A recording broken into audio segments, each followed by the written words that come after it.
नमस्कार मंडळी. आज आपण झटपट पण सुपर टेस्टी होणारा रव्याचा उपमा पाहणार आहोत.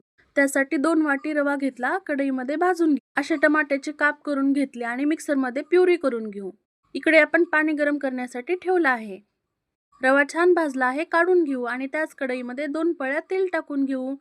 तेल तापलं, त्यामध्ये मोहरी टाकू. मोहरी तडतडली की जिरे टाकायचे. जिरे छान फुलले की चिमूटभर हिंग टाकायचा. आणि नंतर शेंगदाणे डाळवं टाकून घ्यायचे आणि छानपैकी तळून घ्यायचे.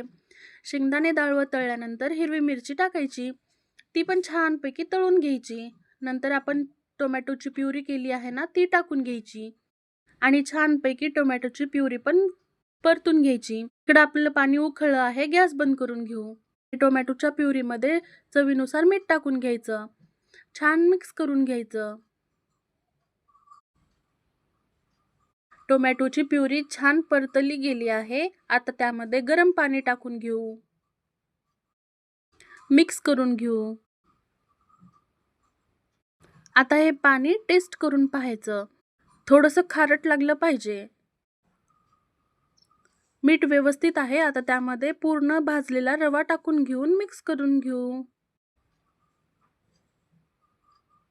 आता पातळ वाटत आहे, पण पाणी थोड्या वेळाने आटते आणि आपला रव्याचा उपमा छान होतो.